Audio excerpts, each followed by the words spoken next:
So for the political implications on all of this and the most recent indictment, I'm joined now by Republican strategist and former Reagan administration official Craig Fuller. Thank you for being with us this morning.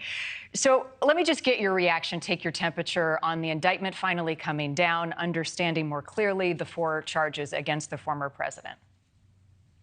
Well, first, I should say I'm not an attorney. I think it's actually another sad day for America. It's another indication that the prosecutor has an abundance of evidence and convinced citizens in a grand jury that there is enough information, and from what they heard through witnesses, enough information to indict the former president.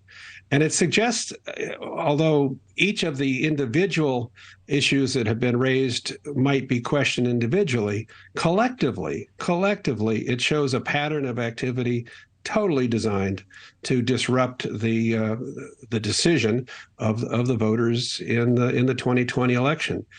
Politically, those who seem to support Donald Trump, no matter what, I suspect stay with him. Those who have opposed him have more, in their ammunition to oppose him. The key is what happens to those in the middle, and I think this is just another step that moves more and more people who are either undecided or in the middle away from Donald Trump, frankly. Right. And it's those middle people that everybody wants in every election. And you could say that he gained support after the first indictment, even after the second, but following a third and a fourth, it starts to become a little less clear.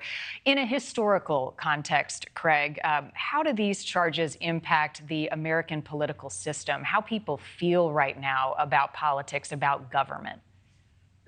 I've thought for some time we're just in uncharted waters. We've never seen anything like this. Almost any one of the issues around which he's been indicted past or as of yesterday would have been disqualifying years ago. And I think what it's contributed to is this overall discouragement about our politics in America. And it's why the percentage of people who say they're aligned with Republicans has been declining. The same, by the way, is true for Democrats, and it leaves this big group in the middle that just isn't sure exactly where they fit, at least now. And there's a warning here, because I think the polling is affected greatly by this. I think those who hear Donald Trump's name and support him on the Republican side, when asked, they say they're for Donald Trump. The government's after him and he's my guy. But when they begin to go into these state races, which really begin fairly soon in primaries early next year, they're confronted by people, and there's a number of distinguished Republicans running. They're confronted by people who don't have all this baggage, who have a clearer path to success, frankly, than Donald Trump would have.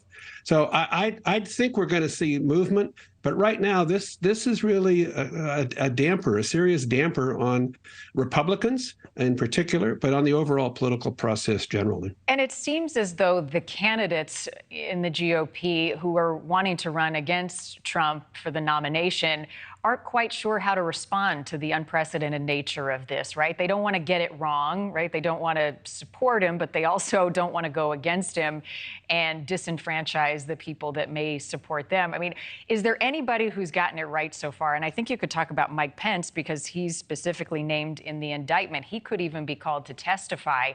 How they play this politically, especially heading into a first debate. I have a feeling that there's a lot of examination of polling and an examination of the donor base in the Republican Party. And that tells you, at least now or in the recent past, don't go against Donald Trump. It makes it harder to raise money. It makes it harder to gain supporters. Let Trump sink, in his own weight. I mean, and that could happen. I mean, he could be convicted, for heaven's sakes. The problem is that voters look for a measure of sincerity. I think Nikki Haley has found ways to parse this a little bit so that she's not just accepting everything he does. She's a strong, thoughtful candidate out there.